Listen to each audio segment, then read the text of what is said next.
My name is Neil Edson, and I'm currently the president of the Tennessee Urban Forestry Council, and I want to personally welcome each of you to today's webinar, where we are all going to learn more about the Arbor Day Foundation's Tree City USA program, and also its relatively new Tree Campus K through 12 program.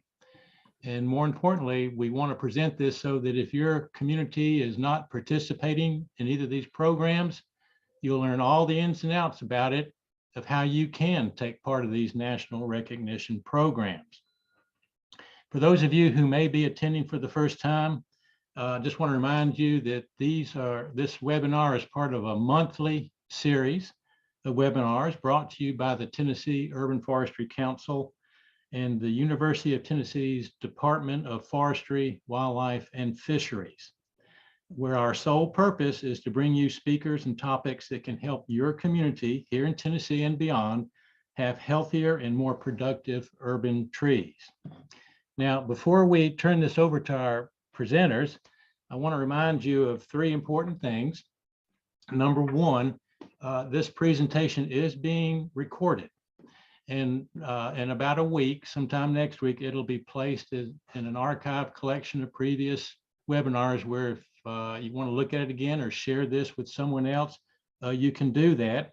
And it'll be located at the University of Tennessee's Department of Forestry, Wildlife, and Fisheries webpage. I think there may be more information on that at the end of this presentation.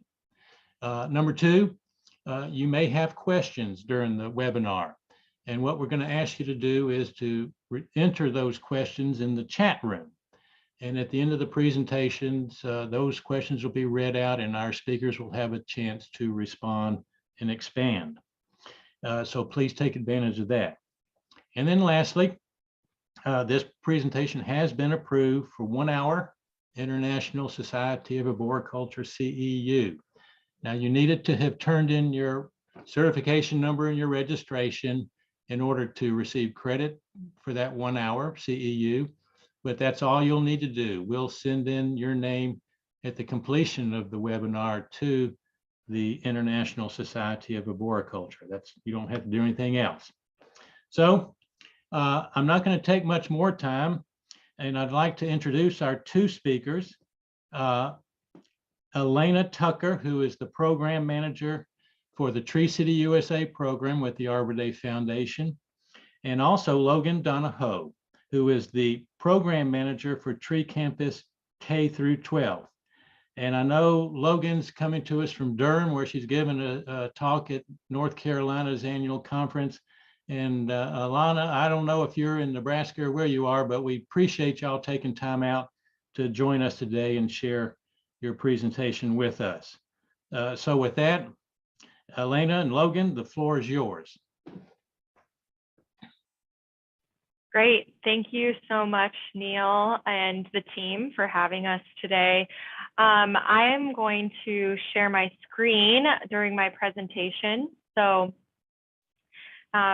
we can show you what our recognition programs are all about. But again, my name is Elena Tucker from the Arbor Day Foundation. I am indeed joining from our headquarters here in Lincoln, Nebraska, the home of Arbor Day. And Logan, do you want to introduce yourself really quick?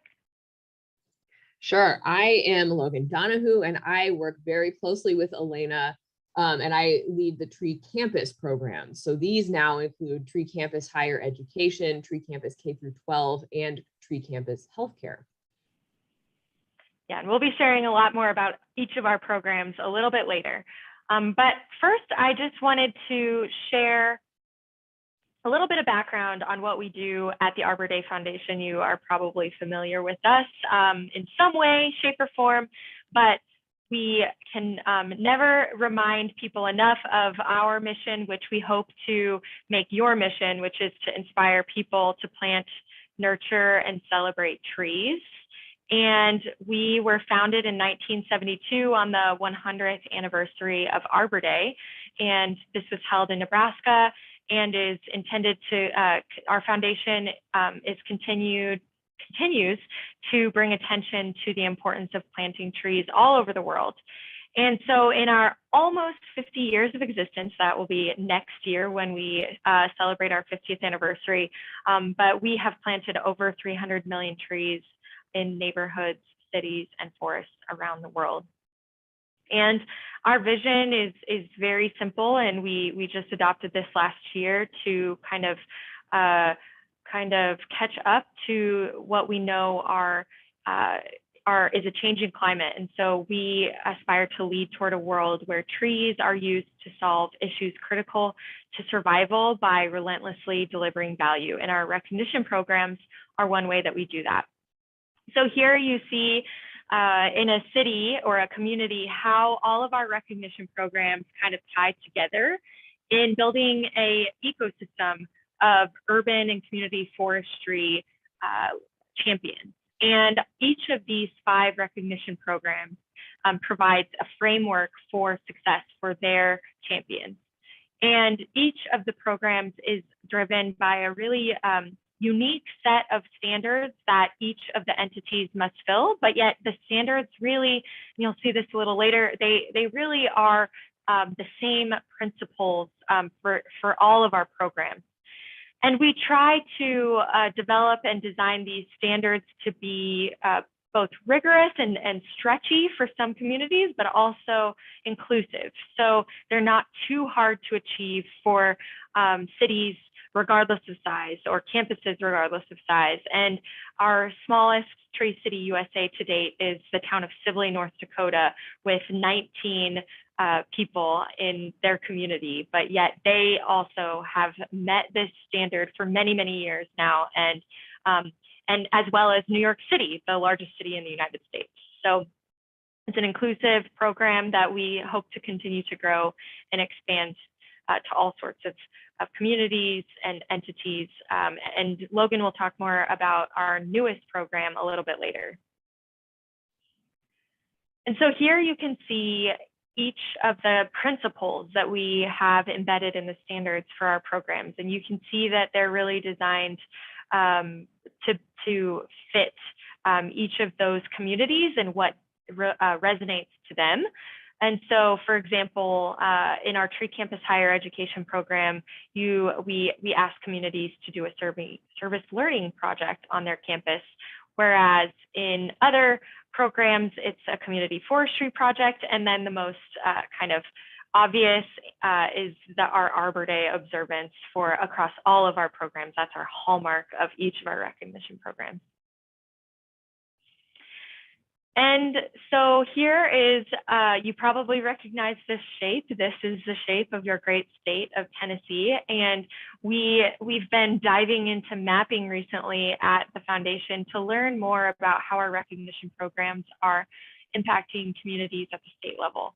And so as you can see, it's alive and well in Tennessee. And there are many cities, campuses, and utilities and nonprofits that are doing work with their urban trees. And I think the only one that we don't have currently in Tennessee is a tree campus healthcare institution. So if any of you work closely with healthcare institutions, make sure to get them aboard and talk to them about being recognized this year. And so these are just a few of the photos that we wanted to share with you from your own state that have been submitted to us from, this one is an example of, I don't know exactly how to pronounce it, but Austin, PA State University, at their tree planting event last year in Clarksville, Tennessee. And then the good city of Athens, Tennessee, it has been a Tree City USA. I don't know the other mascots, but there's Smokey Bear right there. And we just continue to see the pride of the people that are championing their trees in their communities. And even in a pandemic year, you can see Columbia State Community College still did a tree planting, even though it was not a requirement for recognition. So taking us back a little bit to what the point of these recognition programs are and the kind of long lineage of participants that we have. Here, it's one of my favorite photos. It's a community that was recognized in the very first year of the Tree City USA program in 1976. And the vision for this program was to create a framework for communities to start and to care about their urban trees as different ecosystems than, say, your national forests or your state parks, because urban trees affect people's lives and people's lives are bettered by them. And so the Tree City USA program was our first of our recognition programs and started with 42 tree cities in 1976 and has grown to over 3,600 cities in 2020. So we continue to believe that every person in the United States deserves to live in a community that's caring for their trees. And these are the 4 standards of the Tree City USA program and has become the backbone of what is urban and community forestry management in the United States. Each of these standards is in partnership, has been developed in partnership with the U.S. Forest Service, as well as the National Association of State Foresters. And we take a lot of pride in these standards as really setting the roadmap to scaffold up your urban and community forestry program over time. And we hear a myriad of benefits of becoming a tree city. And those are connecting with other tree cities. Oh, I'm sorry, there's a typo there, but it should be Tree City USA communities. All of the benefits of all of our recognition programs are the same across them, but sharing stories and best management practices around the world. We just had our first Tree City USA virtual conference this last year and are really proud to say that there were 1,200 people who attended this conference and were able to share, connect, and learn about urban forestry. We know that these programs help provide a vehicle for educating citizens about the importance of urban trees, and then that it gives you recognition for the hard work that you do and from your citizens and your local politicians, because without that recognition each year, it's easy to forget about how important it is to prioritize urban trees. And we did a really exciting new thing last year with our Tree City and all of our recognition program applications, but these are just a few from our Tree City applications that we heard from Franklin, Tennessee and Rocky Top, Tennessee. And I just like to really quick read those quotes because they really resonated with me and in fact kind of rose to the top of all of our testimonials of why Tree City USA is important to communities. So we heard from Franklin that having Tree City designation provides a symbol that recognizes the city of Franklin and their commitment to the importance of urban trees. And it exemplifies the city's desire to make proper management decisions about the valuable resource of trees and how they contribute to the character of city streets and neighborhoods and the high quality of life for citizens. And then in Rocky Top, we heard that earning Tree City USA recognition is important for many reasons. First, it recognizes the tree planting and education efforts from a world-class organization. It improves the community and quality of life. It empowers and develops future generations on the importance and value of trees. It enables the community to be enhanced and develop a synergy with other projects, and it protects the community's health and environment and promotes sustainability. So those were just really amazing quotes, and I couldn't say it better myself. So thank you to them for sharing that feedback with us. It means quite a lot. And this is just one of my favorite photos of Bell Buckle, Tennessee, and their Tree City recognition. They celebrated 20 years of Tree City USA recognition in 2020. So pretty cool that even in a pandemic, they have been keeping this tradition and recognition alive for 20 years now, going strong. So now I'm going to hand it over to Logan and stop sharing my screen so that she can share more about Tree Campus K-12. Thank you, Elena. So one of the things that Elena mentioned when she was talking about the legacy of Tree City USA and the benefits of the program is this idea of educating the public, and that being kind of an extension of the program standards. And there's also a lot of tree cities we hear about that have a decades-long legacy in the program. But a question is, who's the next generation that's going to carry on that legacy and make sure that their community remains committed to trees? And that was a question that we asked ourselves at the Arbor Day Foundation a few years ago when we really thought about creating a program like Tree City for K through 12 schools. And I think a lot of people can think back to an experience that they had as a child with trees. You might think about what caused you to become a tree advocate, what really stands out in your mind when you think back to your childhood. And oftentimes we hear it's a childhood experience. And in fact, there is a lot of talk about this these days, and even concern that the current generation of youth maybe doesn't understand that urban forestry is a profession that could be an opportunity for them, or that that's a thing, or what careers in that realm even look like.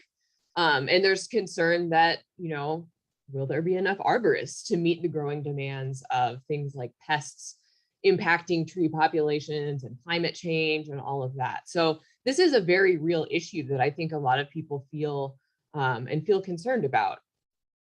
And at the Arbor Day Foundation, we talk to our members, our biggest advocates, our supporters, and again, they reinforce that message that, oh, it was planting a tree with my grandfather as a kid that made me want to plant, nurture, and celebrate trees for the rest of my life. So we know that this is a really powerful thing. And that's where we came to develop a program vision. We knew that the Tree City USA model and then the Tree Campus higher education model worked really well for a number of reasons that Elena really touched on earlier. It establishes this set of standards that are achievable and inclusive, but also cause communities and campuses to stretch a little bit and go beyond what they're doing and recommit to that every single year. And so we really wanted to follow that model with a program for K through 12 schools, but we had to figure out what would that look like in action and how would we tailor a set of standards to schools, because this is a totally unique and different audience than higher education institutions or communities. And so we really wanted to be clear in our vision with the program, and we decided it's really about the next generation of tree stewards, and it's about experiences with trees, both inside the classroom in a traditional learning environment and outside of the classroom, because that's obviously a really key part of interacting with trees. And that's how Tree Campus K through 12 was born. This was probably about 3 years ago. I was involved in these early conversations around developing this concept. And we did a bunch of research, which I'll talk about, and gathered together a group of stakeholders in urban and community forestry and environmental education to really talk about what this model could look like. And the program officially launched 2 school years ago. And unfortunately, the end of that 2019-2020 school year was impacted by the pandemic. And, that was right before Arbor Day in most places. And we made the sad decision to postpone the first year of the program to the next school year when we thought that things would be totally back to normal. And that was not the case either. So this current school year, the 2021-2022 school year, is going to be the first year that schools can apply for and earn recognition through Tree Campus K through 12, which is a really exciting milestone. And we just felt like the timing was finally right to move forward with that. I'll talk about the goals of the program here, and we use the language goals, not standards with this program. That's one thing that's a little bit different than our other recognition programs. And that's because we learned in speaking with educators and people connected to that community that standards has kind of a different meaning and context to them. They think about state and national education standards. And so we decided to call them goals to kind of make that distinction with this program.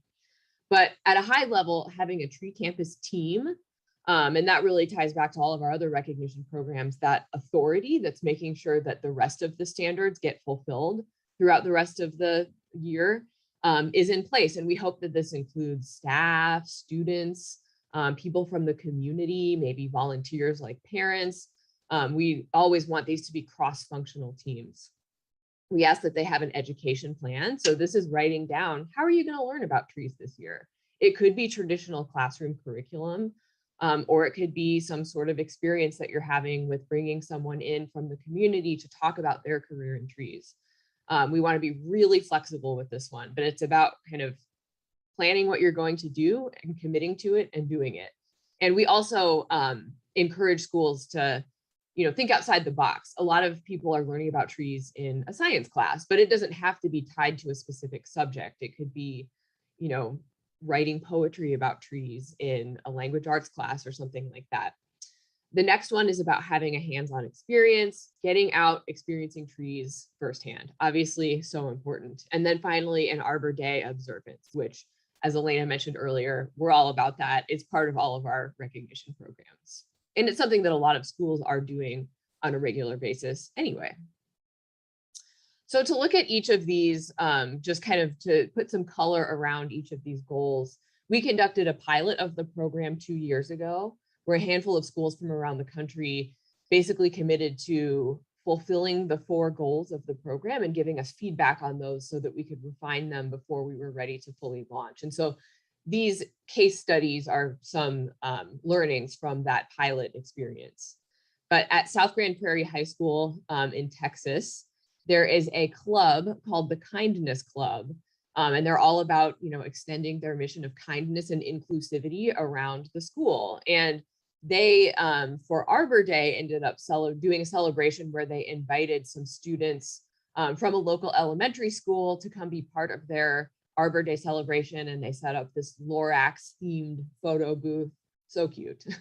But, one thing that we really want to encourage, especially at the high school level, where students can really be leaders in this program, because they might be part of some extracurricular club, is that club can take on that leadership role with Tree Campus K through 12. They don't have to completely reinvent the wheel if they already have something like a green team or an environmental club or something like that. Great example of a hands-on experience came from Edmond North High School in Oklahoma. And what they did was they invited a member from their state forestry's urban and community forestry program to come to their school and help them do this eye tree investigation of the trees that were already on their campus and really calculate their benefits. And this particular group of students used what they learned to go back to the school board and advocate for more trees on their campus, and talked about, here's all the benefits that these trees are already providing. We want to plant more, and we want to do it strategically. And we're going to use tools like this to help us figure out exactly how we should go about doing that. So really cool example of having a hands-on experience and then translating that into action. At Borton Magnet Elementary in Tucson, Arizona, they also were able to have someone from their state forestry agency come to the school and lead a tree walk with the students. And that's one of the things that we really wanted to make sure we did with this program. Even though we love planting trees, and planting trees is a really important experience, a lot of schools just don't have either the ability, the access to plant trees, the funds to plant trees and maintain them. And so in order to be as inclusive as possible, we wanted to figure out how this program could help schools use any existing trees that they might have on campus or adjacent to campus as a learning tool. And that's exactly what this school did, was by having an arborist come visit and help them get to know the trees on their campus. They developed this connection with them that they may not have even, they may not have even noticed what an important part of their school landscape those trees were. And then finally, for the Arbor Day observance, this is an excellent example. This is a school in Pennsylvania that does this annual Arbor Day celebration every year. And it's a K through 8 school, I think, or it might be K all the way through 12. And what they do is when the graduating class is graduating, they plant a tree and dedicate it to the incoming kindergarten class. And It's just this really cool kind of symbolism. And they have this formal, they have speakers and things at their Arbor Day celebration, which is really, really cool that it's just part of their school's culture. So I mentioned that we did kind of some research in the very beginning of developing this program concept. And we talked to all of the different networks that we work with at the Arbor Day Foundation about this idea of a K through 12 recognition program. But the one that by far had kind of the strongest response to it was Tree City USA. And we sent them this survey because we kind of just wanted to understand, how are cities interacting with local K through 12 schools? What does that look like for them? And is this concept interesting to them? And why would that be? So first, we just asked, how often do you do things with youth or schools in your community? And it turned out the vast majority of them, at least once a year, probably for something like their annual Arbor Day celebration, are interacting with local schools already in some fashion. So that was really encouraging for us to see. And we asked an open-ended question where we wanted to dig in a little bit more in that experience. And we started hearing all of these amazing comments from people in the Tree City USA world. And this slide is really just intended to kind of illustrate how excited this community really was about this. And the thing that we heard, because we did some follow-up interviews as well, was that as like perhaps say a tree board volunteer or a city forester, people would tell us, working with local schools is not really part of my job description, but the annual tree planting that we do with local fifth graders or whatever is like the most fulfilling part of my job, because I see the excitement on the kids' faces, and it makes me feel like I'm doing the right thing in my career. And that was obviously just a really powerful thing with all of those that we heard from.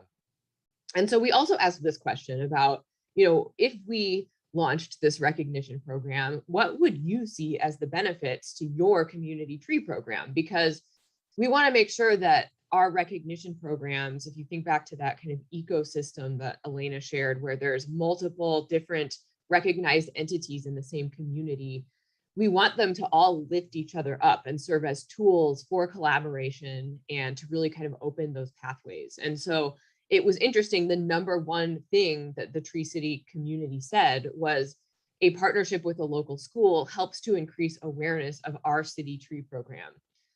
We hear from communities large and small that people sometimes feel like they're fighting to make trees a priority in the community. And sometimes it just feels like people aren't hearing that and really internalizing that. And anytime you can get a tree planting event or something in the local paper or on the local news and kids are involved, that's when people really connect to it. And so again, I think it ties back to just this excitement and inspiration about the next generation of tree advocates. And that's what you see when cities partner with schools. So I want to share a local example, local state example from Tennessee. What we ended up doing last year, I mentioned that we postponed the first official recognition year. We instead decided to designate a handful of founding campuses around the country. And these were schools that we had been talking to. They were part of our pilot experience in a lot of cases. They had come to us and expressed a lot of excitement about the program and eagerness to apply. And Dogwood Elementary in Knoxville was one of those examples. And they do these tree walks on their campus. There's a part of their campus that they have worked to become, I believe, a level 1 arboretum and to earn that certification, which is really cool that that's just adjacent to their campus. And the really cool thing is that they collaborate a lot with local community organizations, which is just so important to helping to create these experiences for youth. And then I just found this picture. This is from Tennessee Tech, which is a Tree Campus higher education campus. But for their service learning project last year, they did these events with the Child Development Center on campus, where they would go and read books like The Lorax and other things surrounding trees and the environment with these young students. You know, these are kind of like the youngest of the next generation, which is really cool. But it's just a great example of this is the type of outreach that higher education institutions, community, tree leadership can be doing with local classrooms. And, you know, you don't have to be someone who has experience speaking in front of a class. You don't have to have a background in education. It can be as simple as stepping into a classroom and just telling your story about how you got involved in trees and how you became a tree advocate. So I've tried to think of, you know, what are some of those tangible things that an urban forestry advocate can do to support the next generation. And one of the things in that period of development that we learned when we talked to educators from around the country was that, you know, teachers are really stressed. They have a lot on their plate. And anytime they can invite a professional or an expert into their classroom to kind of take over for a little bit and have this story to tell to their students, and they can step aside and the students can get exposure to a different face in front of their class. It's just always it's a good thing for them, and they're always welcoming of those opportunities. So it could be, you know, if maybe you're an arborist and you have that expertise with trees, it could be doing a tree identification walk like we talked about on campus, giving a demonstration of here's how you plant a tree. Or we saw some examples of like a virtual Ask an Arborist session where the students come up with questions beforehand. If you're not able to join in person, which we know is just kind of our new normal now, something like that could work really well. Or there's really great examples of curriculum and resources out there, such as Project Learning Tree, that have tree-centric content and lesson plans and activities that can help you guide what you want to share with the class.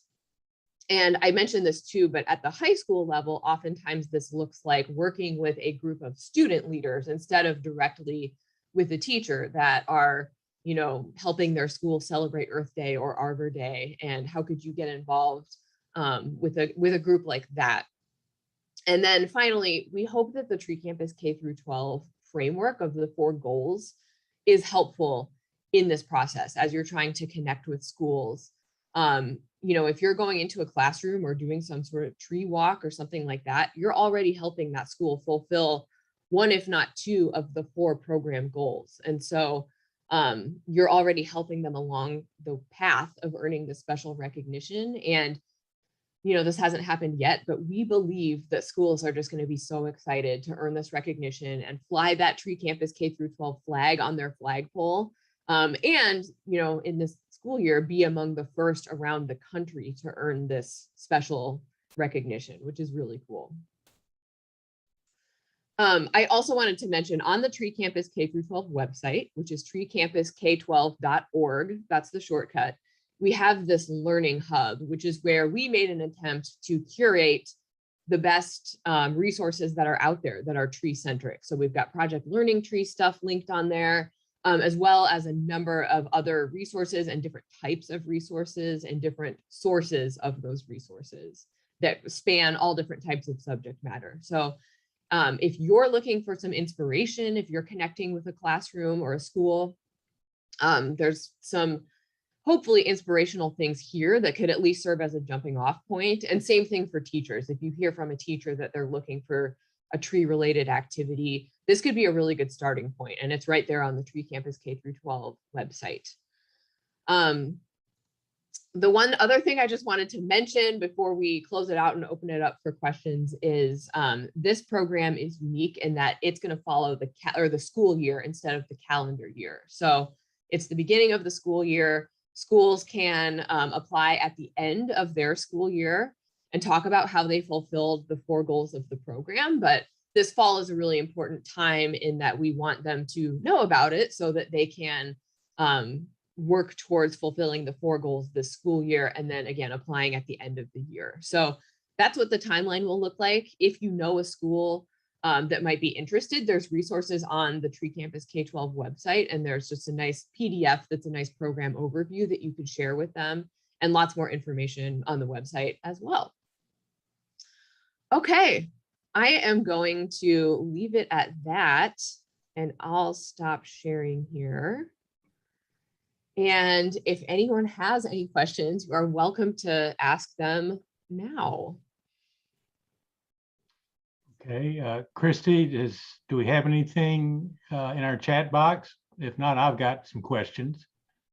Neil, you go right ahead. We don't currently have anything in the chat box. And some of our other folks probably can just have them ask them outright. But let me just say that was an excellent overview, and I learned a lot about these programs. And for me, it was a refresher in some areas, and in a lot of areas is brand new information. I'm just so proud of the Arbor Day Foundation leading these programs. I do want to add one personal experience, if I may.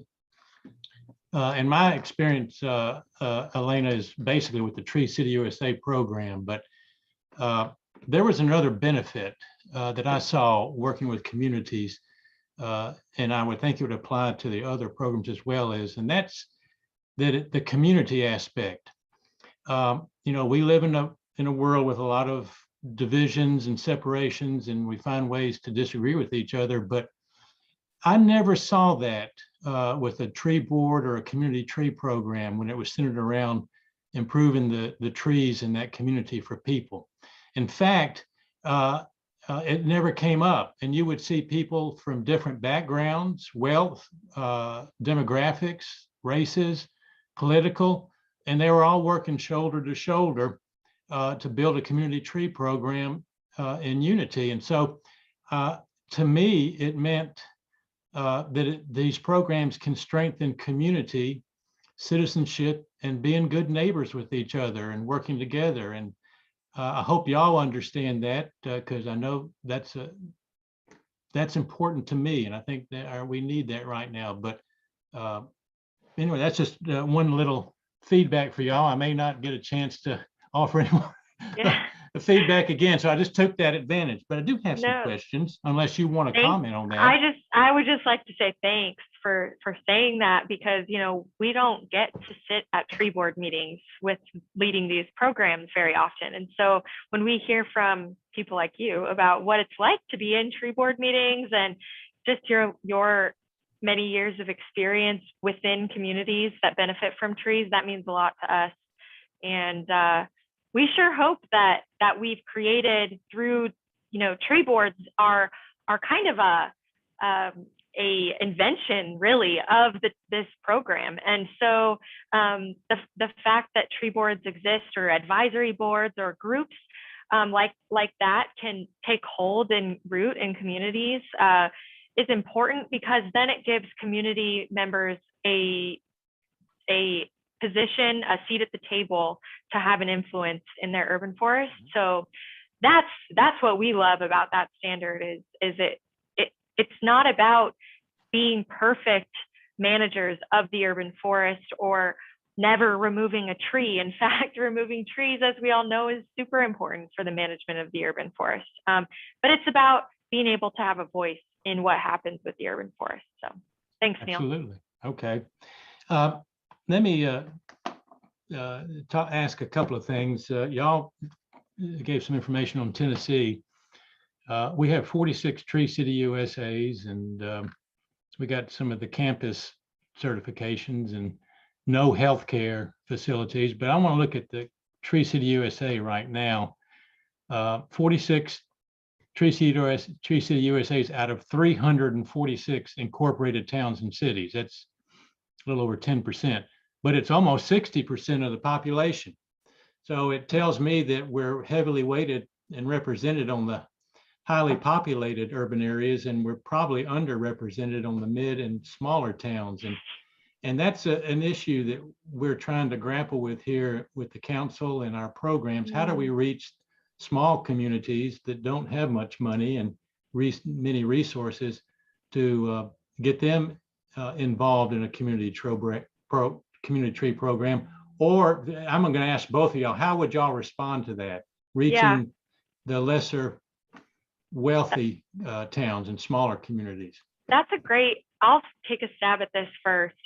You know, one thing that we have seen across the US this year is that your colleagues in other states and yourselves, like how we're doing now, are using the internet and new ways of being able to reach different constituencies. So we found that more people than might otherwise be able to participate have been able to be at the table and listening to the information that we all have to offer. Another thing that I'll just say is that you do not have to spend in expenses $2 per capita to meet the standards for Tree City. And I know in the other programs as well, that might be, you know, activity that you track to prove that you have spent resources on your trees, but we have a new eligible expenses sheet that shows all these different things that count toward that meeting that standard. And, you know, things you wouldn't even think about, like volunteer hours, for example, are an eligible expense.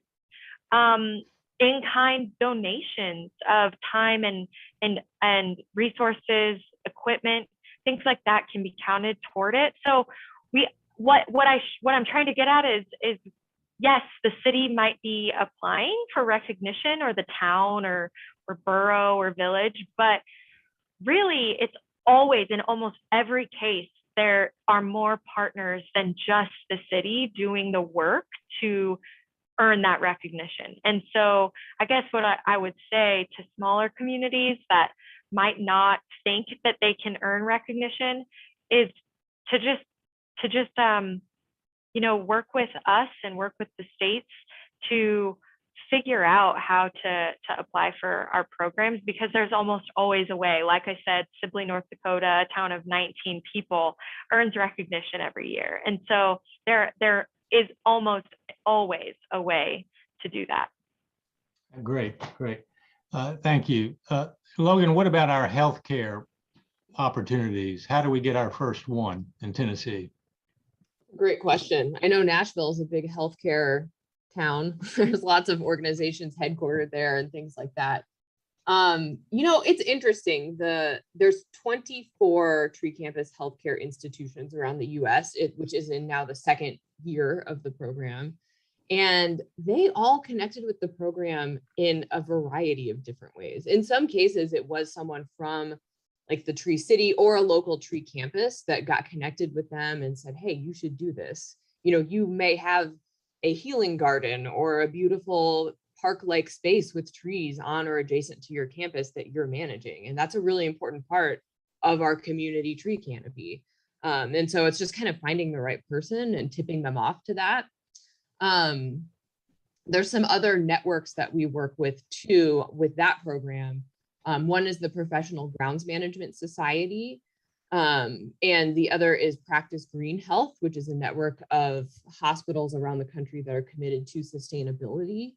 And so in a lot of cases in a given healthcare institution, it's either someone who is leading grounds management and directly responsible for the trees, or a sustainability leader within the institution that is the one that's, you know, kind of leading the Tree Campus team and filling out the application. So those are usually, not in every single case, but those are usually the two people in like a hospital setting that you can connect with to tell them about the program. And there's resources on that website as well. But the other thing I was going to mention too is that senior care and assisted living facilities are part of that program as well. It's for inpatient healthcare institutions. And so like those residential care facilities, there's 3 of them out of the 24 that kind of fit that profile. And in the case of a couple of those, it was like a resident that's like on a volunteer, you know, committee on green spaces on the campus that feels really passionate about trees and wanted to help their organization earn that recognition, which is really cool to see too. So in those types of facilities, it can be a little bit more grassroots. Okay, great. You already gave me some ideas on the healthcare, and we have we have some targets we could that might have some credibility there, but that'd be great. by the way, we have joining with us, and he didn't expect me to say this, is Robert Elliott, who is our new state urban forestry coordinator for Tennessee. We have a unique arrangement here, but I'm not going to put him on the spot, but I do want y'all to jot that name down, Robert Elliott, and y'all know Diane Warwick with the Tennessee Division of Forestry. Yeah, we're actually meeting with Robert next week. So Okay. thank you for the introduction. Yeah, Robert, can you hear all this? But we're slowly building step by step. There he is. Yeah. But he only started January, September the 7th, and y'all will enjoy getting to know him. And we're trying to get him registered for the national conference in Louisville, but I don't want to take up any time here. Maybe y'all can encourage him. And, we would love to see all of you in Louisville if you're able to travel. We know that some aren't, but we'll be there. Mm-hmm. Okay. And I'm on. Christy's got some signs there. I'm watching her on our time, but y'all got a great website with information. Sometimes I have a little trouble navigating it, to be frank with you, but I saw that you have a lot of good information on these programs. Are there any other sources of help or resources or advice you would have for somebody wanting to participate in your programs? Well, thank you, Neil, for that feedback. We also sometimes had trouble navigating our website. And so we're really excited. Logan and I just launched our new Tree City USA and Tree Campus Higher Ed websites actually 2 weeks ago. And so they're much easier from my perspective to navigate now. And that comes on Tree City, comes with a lot of new resources, which I'm really excited about. Maybe this is of interest to all of you. We have a new annotated tree ordinance up there that you can take to communities, whether they are a Tree City or not. And you can help Tree Cities kind of plug and play with different language that might be of interest as they're updating their ordinance or adopting a tree ordinance for the first time. We have a new checklist for the program. So as you're going about compiling all the information for your application, it has everything you need to put into the application. And then Logan, I don't know if you have anything you wanted to add, but we're looking over the coming year, we're looking to do a lot. We're going to have a member resource portal so that cities that are recognized can come in and find webinars and our conference recordings and all these resources, best urban forest master plan examples. So lots coming down the pike, but we're excited. We're using technology as our friend and trying to really advance the ways that we can reach new communities and existing communities. Okay, well, that's great. That's something to look forward to. Only other thing I have is, I always like to kind of know what to expect. Is there anything on the horizon? You've touched on a few things, but anything on the horizon we can look forward to from your programs? Well, so Elena mentioned this earlier, but we had the first ever virtual conference for Tree City USA. And we also did the same thing this year for Tree Campus Higher Education. And it was great. We hadn't gathered those individual networks in that way before. And we want to learn from that experience and figure out, what does the future of that look like? What does the future of these networks and connecting members of these networks with one another look like? And how do we best do that? Is there an in-person component? Do we continue leveraging the virtual platforms and things that we're all used to using now to connect people across longer distances? What kind of ongoing tools can help support that? So that's one of the big things that I think has been a huge point of discussion for us, and how we can facilitate that. I don't know, Elena, what would you add? Yeah, I would just say, as Logan mentioned, like leveraging the virtual space is important for us. And so one of the other things I didn't mention was that we created and will continue to add to a tree celebration toolkit that is all about how to celebrate Arbor Day all year round online.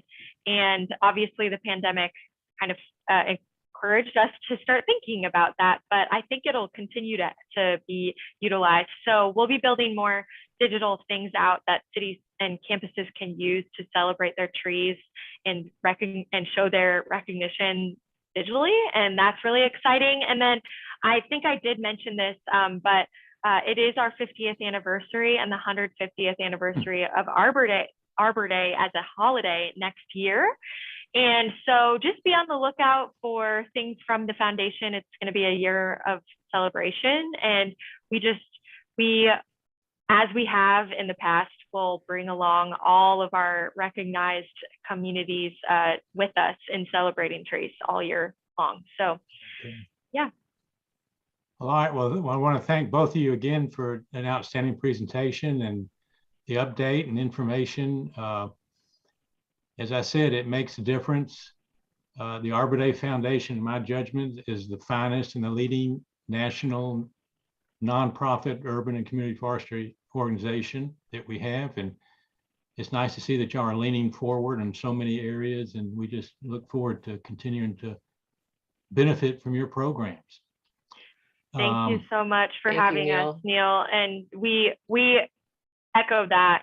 We see urban forestry councils all over the U.S. doing incredible things, and we're just really, really honored to be able to work with you. You know, I've seen the Urban Forestry Council in New York be pretty much the sole reason for the growth of the Tree City USA program over the last few years. And so it sounds like you're right on their heels, and we're excited to have a state with a robust Urban Forestry Council to partner with more. Okay, well, thank you. All right, Christy, we have a few final slides, I believe, to show. One of them ties into the talk. Those are our two presenters. This is the ISA. Is this the ISA certified arborist? What? Yes, yeah. Okay. Just a reminder, excuse me, that if you need credit, to make sure that your name appears fully in the box. Okay.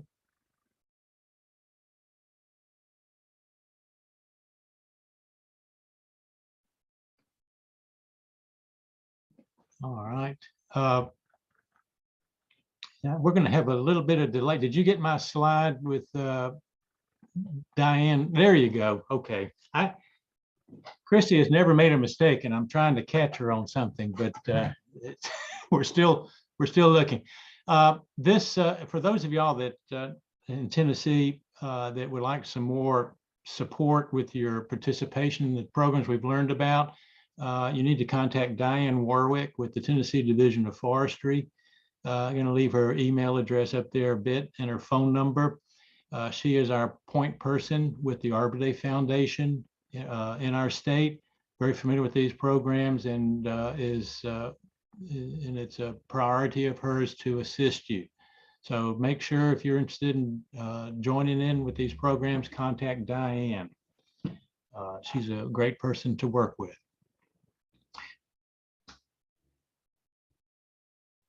All right, Christy, is that it? That is it. Okay.